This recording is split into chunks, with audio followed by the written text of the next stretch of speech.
guys, and welcome to today's Friday edition of the Isolation Series with me, Spencer Miller. Very pleased to be joined by my guest today. He is an actor and has had a career extensively over the last 30 years. And he is a philanthropist and an activist, and he does a bunch of different things as well.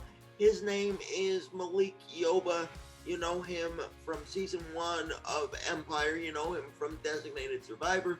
You know him from New York Undercover, from The Good Wife, from Gotham, and pretty much a whole host of other things. But you also know him from the Disney classic 1993 Cool Runnings with John Candy. And today we talk about the state of entertainment, his career, what he is up to now during the pandemic and hopefully coming out of the pandemic soon, and just a whole bunch of other things, including our friendship. So we really hope you enjoy today's show, as always. And as always, today's show is being brought to you by wellbeingsperformance.com for all your virtual meeting and virtual needs, period.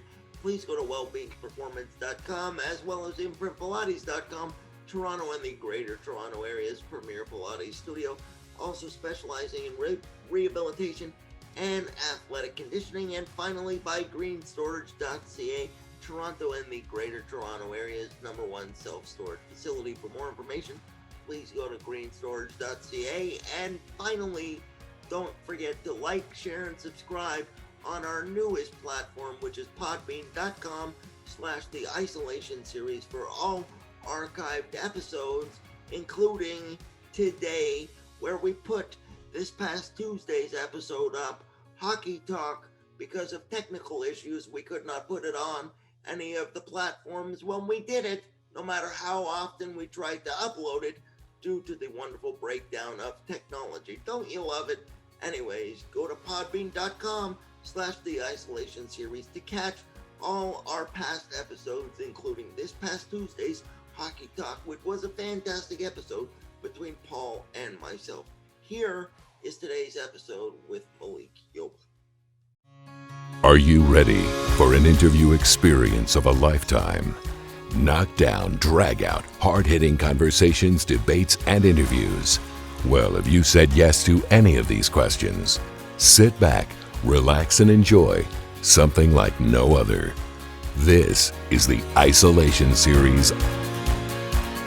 Here now is your host, Spencer Miller.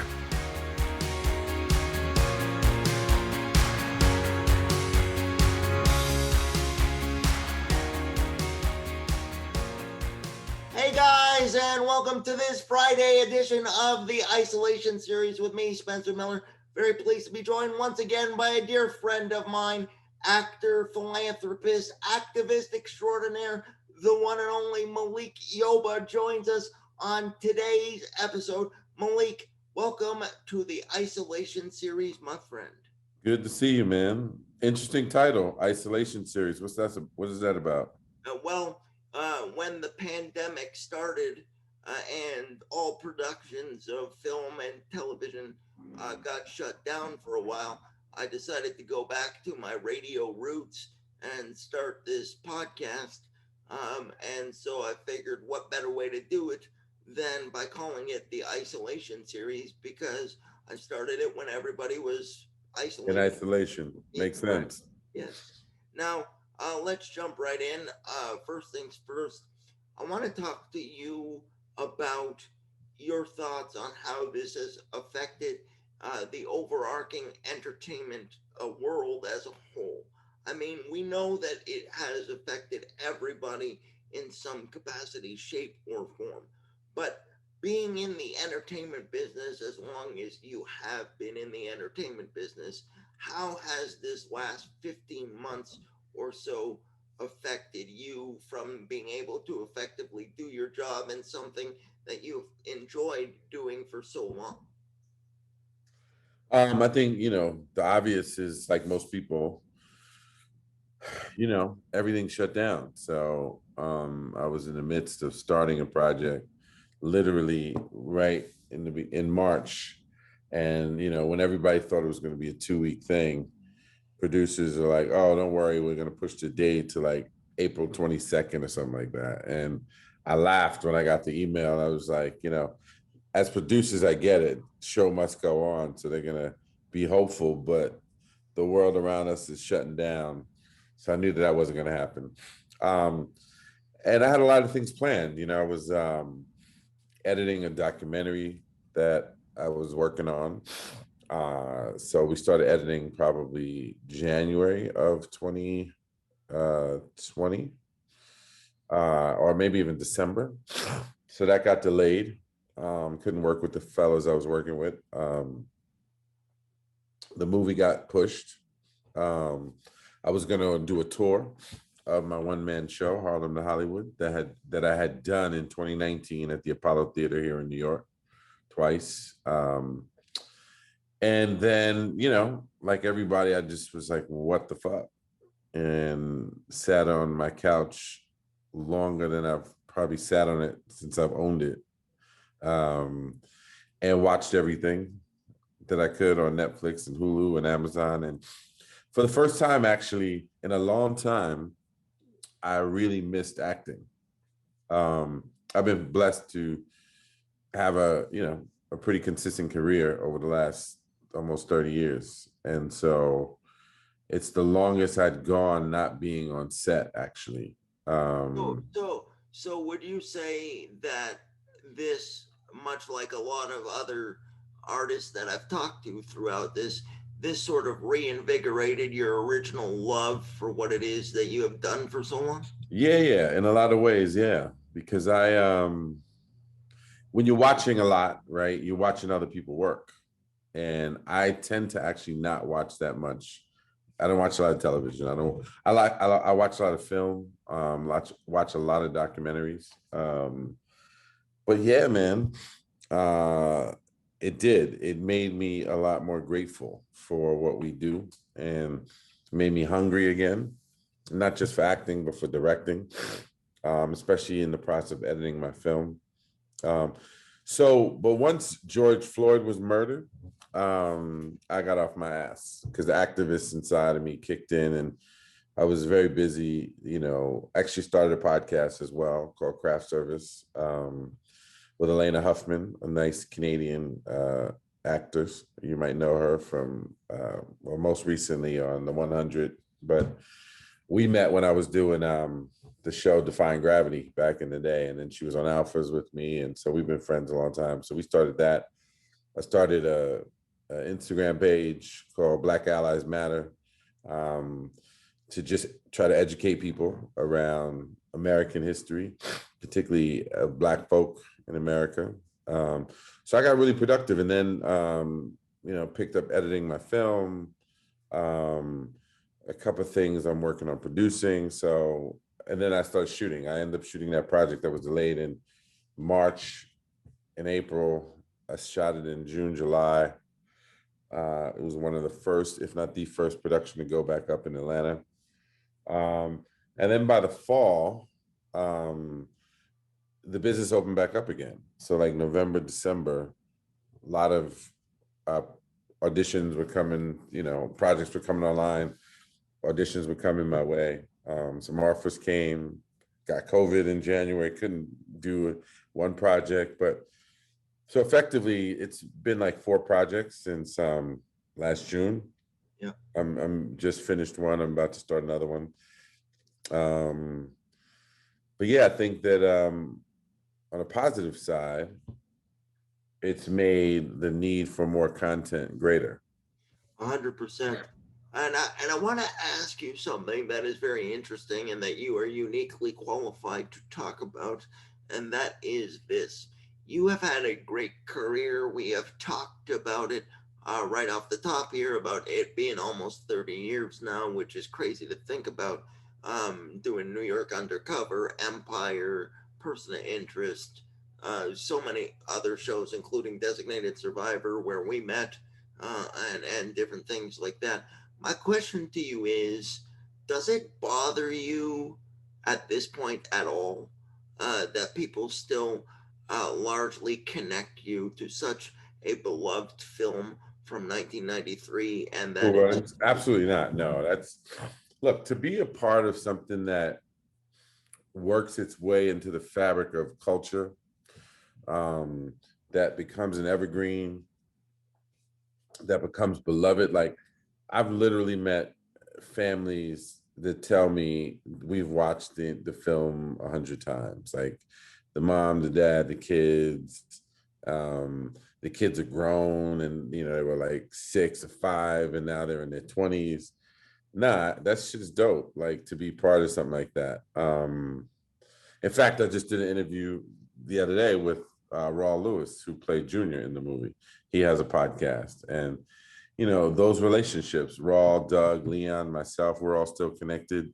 Unfortunately, we lost John Candy, but nah, that's like that's it's amazing. Okay, so if you embrace it and you enjoy it, let me take you back there to 1993 then, if I can, and ask you this: what was it like when you were filming the movie? Because as artists, like we both are, you never really know when you're going to attach yourself to something that is going to stand the test of time and be able to hold up with families, among generations.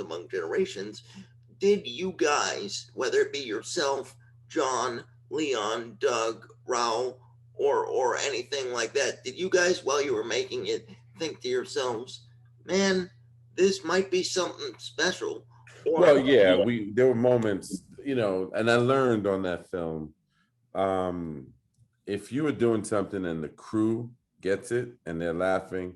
So, like, Doug was obviously the funniest character in the film, as a character. I think the rest of us were like in situations that were funny, but Doug as a comedian or comedic actor, sometimes the camera crew couldn't hold themselves together, and the cameras would be shaking, and so how the sound man responds to something, or boom operator.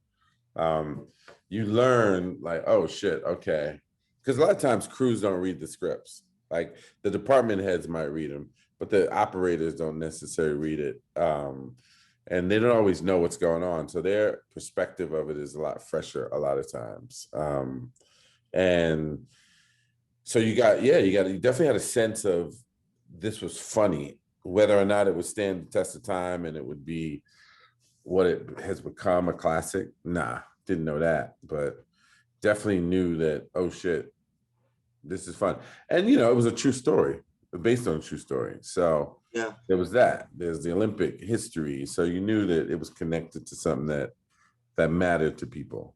Have you since been in shape for a role the way that you had to get in shape for that? Because if you look back at yourself on screen in that particular film, you were friggin' jacked. Well, And the reality is, no, I was actually at I mean, I was 24, 24 years old, 24, 25. I was actually, like, literally, 30 pounds lighter than I am now. Yeah. So, in terms of like weight, but I was also, it's half my life ago.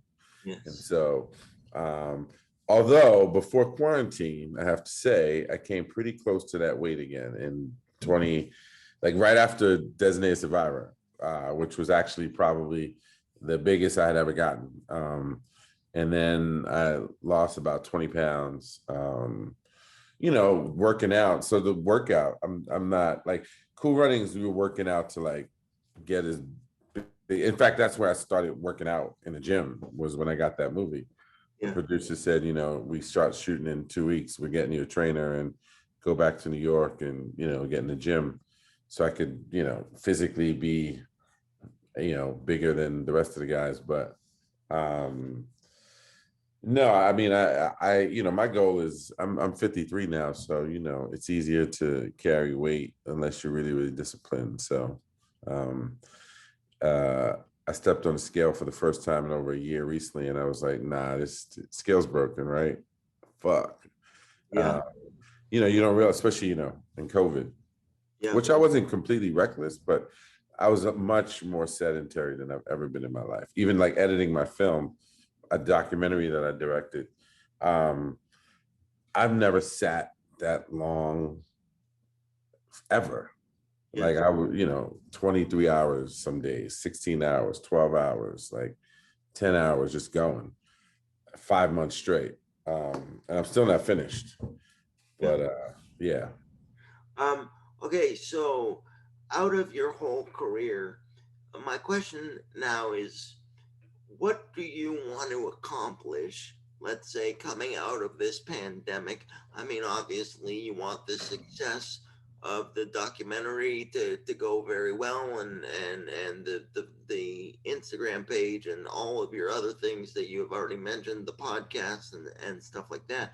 But as far as from an acting perspective, what do you want to accomplish for yourself, let's say, coming out of this pandemic in the next 2 to 3 years, where you can sit back and say, you know what, I capped my career pretty damn. I don't look at it like that. I think the thing I'm hungriest about right now is directing. Yeah. Like I'm going hard on both film and TV. Film, TV is, I mean, look, it's great to do great television, to be able to elevate scripts, elevate performances, bring all of my knowledge of being on sets, working with over 350 directors at this point in my career. And most of that's attributed to television because, you do a series and you're working with a different director every episode.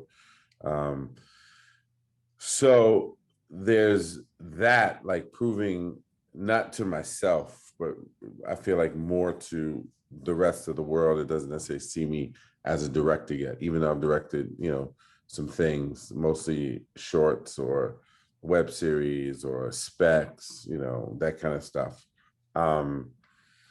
But being a filmmaker, I look at myself as a storyteller.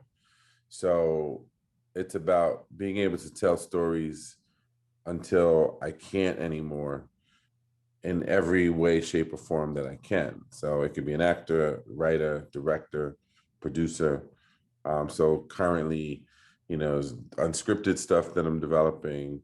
There's scripted stuff. I have a bunch of collaborations with different, writers, producers, stuff I've just produced. Some things I'll be in and produce, some things I'll direct.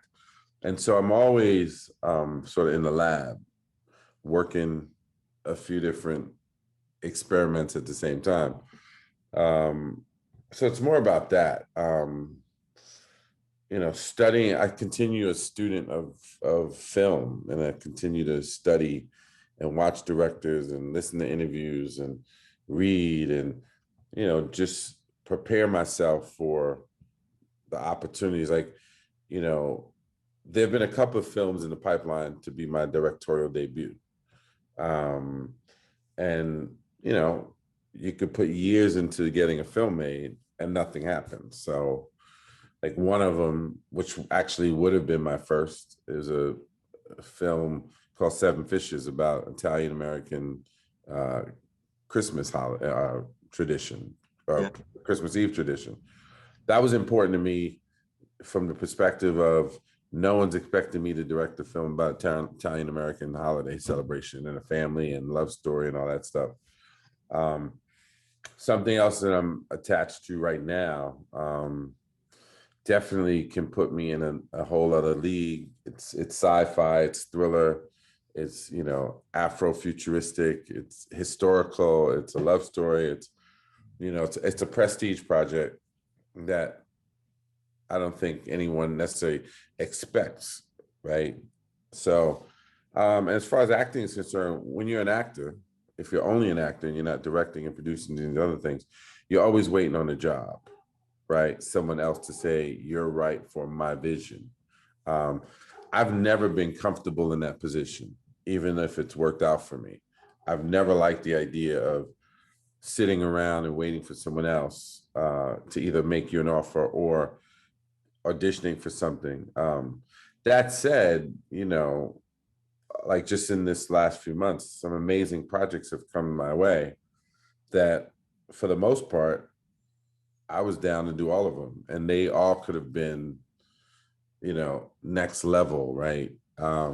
But again, it's someone else's vision. So I can put my greatest effort forward, but if it doesn't fit into their vision of what they want to do for their story, it doesn't work. So I think less about my acting career from that perspective, unless it's something that I've created. Like I mentioned, my one-man show. The next show, I play almost 20 characters, right? I do a lot of work that people have never seen. I'm excited about that because, it's an opportunity to showcase the writing, the character work, the comedy that's in it. And it's one of those things that oftentimes, because of the schedule of other paid gigs versus the ones you're developing, you do them. And so that might get pushed to the back a little bit, or the side burner, not the back burner. It's always like right there. Yeah. So there's always this juggling act, and it's kind of like whatever happens first, I'll do. Right. And then sometimes I'll cut everything else out and be like, nah, I'm only focusing on this. Like when I was directing my documentary, there's series that I turned down. That was the most, because I shot it in the summer of 2019. Anything that was happening from like May, June to the end of August, I was not interested in, because it's my own thing. I did that for the first half of 2019 as well. I was 1000% focused on my one-man show. Other than shooting the reboot for New York Undercover, I wasn't willing to do anybody else's projects. Okay, so when can we expect to see this documentary, and what is this documentary exactly? It's called A Real Estate Mixtape.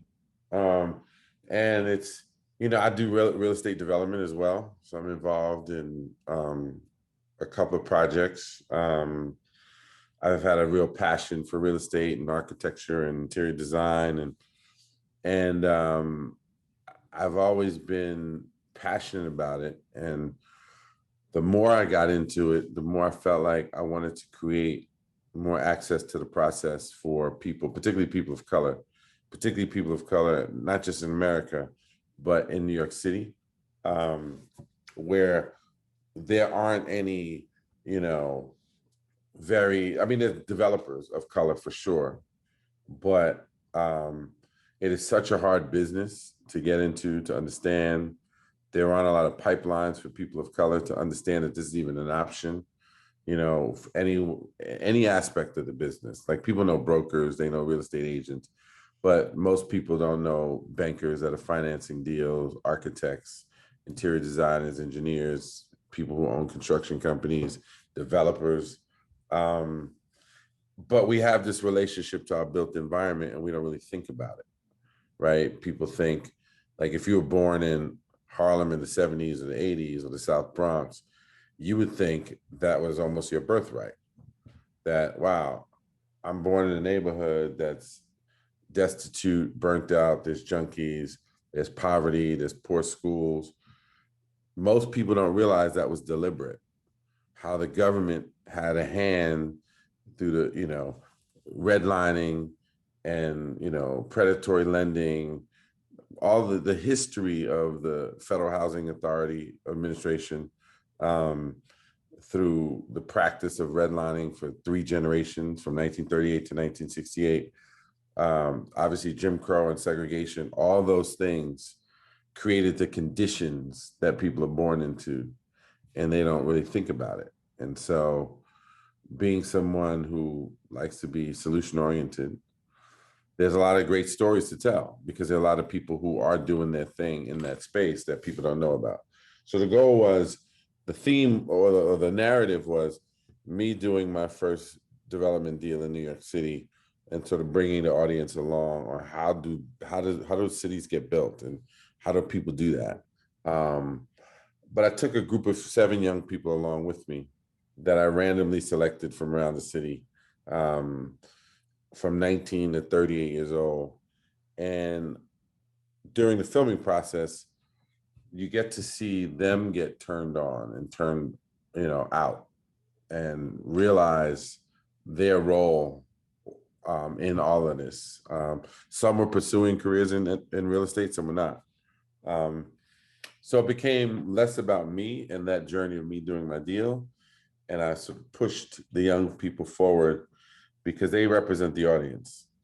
And so I originally did it as a doc series, short form before the pandemic that people could watch, that I could distribute it almost like a mixtape. You can watch 15 minutes of it, 20 minutes of it. Where it was going to live, we weren't really sure yet. We had options on social media. We were talking to a couple of platforms, streaming platforms. And during the pandemic, I decided, let me see if I can edit together a feature length from this. But at the 2-hour 12 mark, I realized that I still had way too much story to tell. So I've gone back to the the doc series idea. So I've cut together, I've just begun to cut it up. So I will go back to. It'll end up being like 8 or 9 episodes. Something like that. Yeah. Something like that. So we'll see, but I'm still working on it.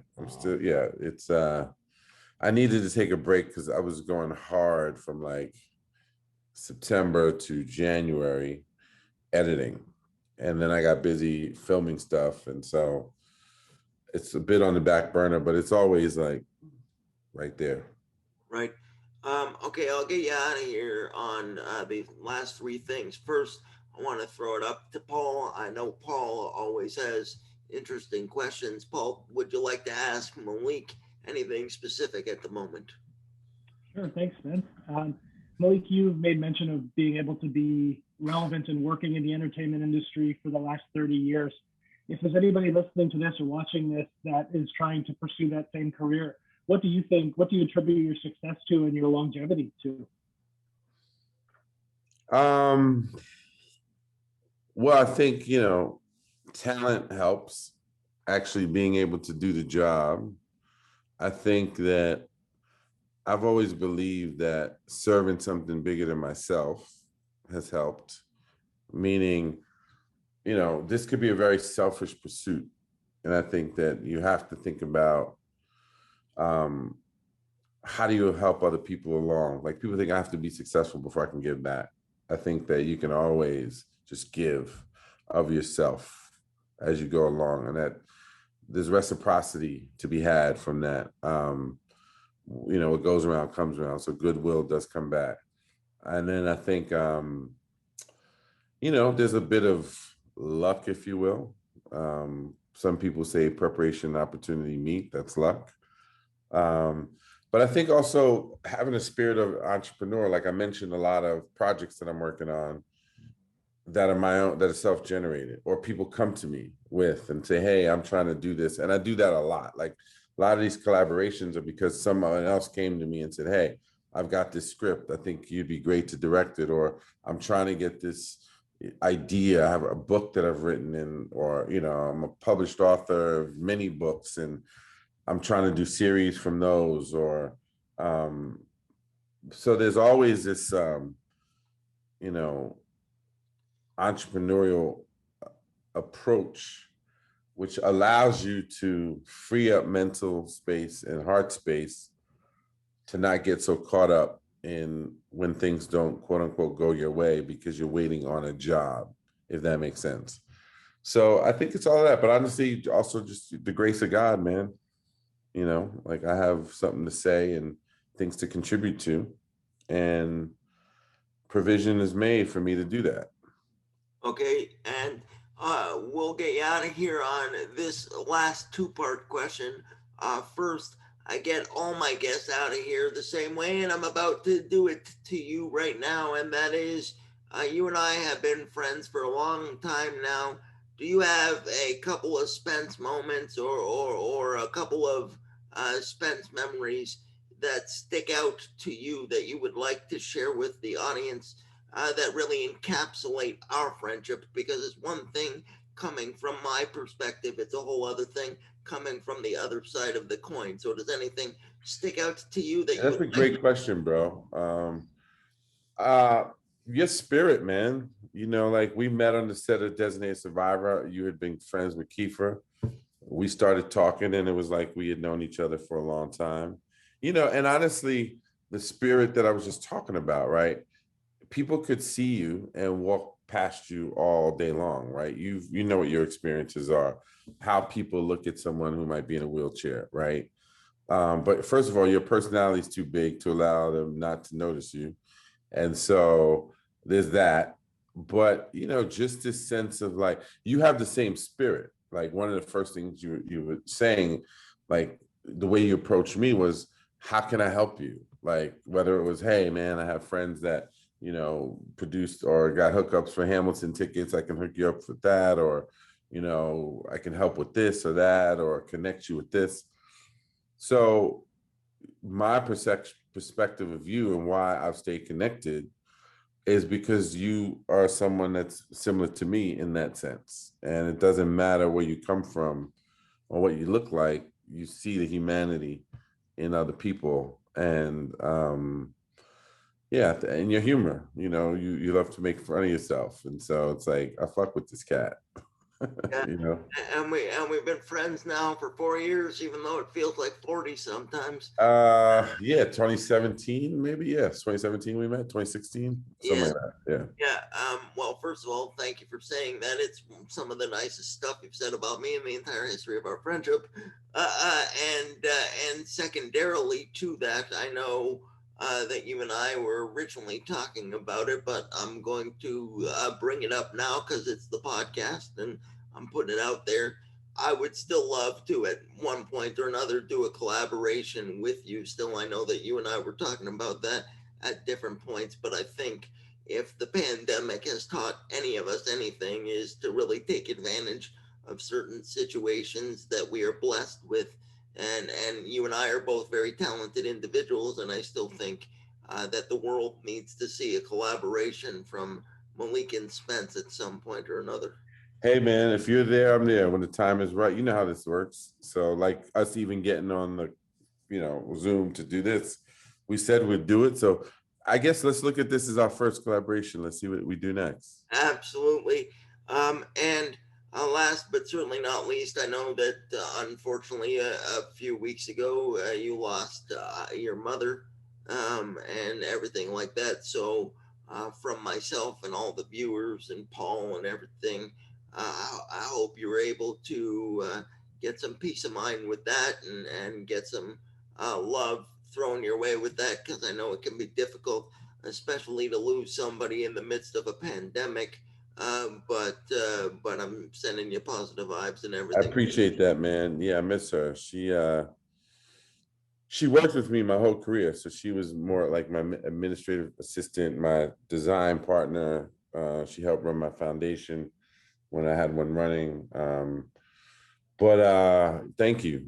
And her passing has actually only made me more determined to get a lot of things done, because I learned that I was actually living out her dream as a Black woman born in America in the 40s who looked at film and wanted to be part of that world. She was never able to. So for her to actually give birth to someone who was in that world, I only literally realized how important that was to her within the last year before she passed, because she was able to tell me she had dementia. And so as her memory was slipping, she was able to express that.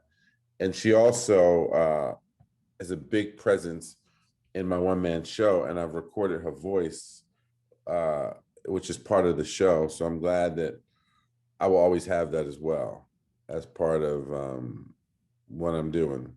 Absolutely. And when somebody's such a big part in our lives, it doesn't matter if they're here or they're not. They're never really gone. It's just a matter of how we choose to remember them and manifest them after they're gone. You know what I mean? Amen. Amen, brother. Yeah. Oh, again, thank you so much for joining us. Stay right there. But that is the one and only Malik Yoba, and this has been the Friday edition of the Isolation series with me, Spencer Miller. We look forward to coming at you again tomorrow with another fantastic episode. But for Malik and for Paul, I am the much better looking version of the two of them. Spence, saying bye for now, and thanks for watching and listening to the Isolation series as always. Hey guys, thanks so much for tuning in once again to this Friday edition of the Isolation series with me, Spencer Miller, and my very special guest today, actor extraordinaire and philanthropist and activist Malik Yoba. We really hope you enjoyed all the topics that we covered into today's show. And as always, today's show has been brought to you by wellbeingsperformance.com. For all your virtual meeting and virtual needs, please go to wellbeingsperformance.com, as well as imprintpilates.com, Toronto and the Greater Toronto Area's premier Pilates studio, also specializing in athletic conditioning and rehabilitation, and by greenstorage.ca, Toronto and the Greater Toronto Area's #1 self-storage facility. For more information, please go to greenstorage.ca. And last but certainly not least, please do not forget to like, share, and subscribe to our newest platform, podbean.com/The Isolation Series, for all archived episodes, including this past Tuesday's episode, where Paul and I deep dive into the hockey talk heading into the playoffs. Because of technical issues, we weren't able to put it up when it was supposed to be put up on Instagram and Facebook. So go to Isolation Series at Podbean and you'll be able to find it there. But we'll see you again tomorrow with another fantastic episode. Thank you for watching and or listening to the show as always.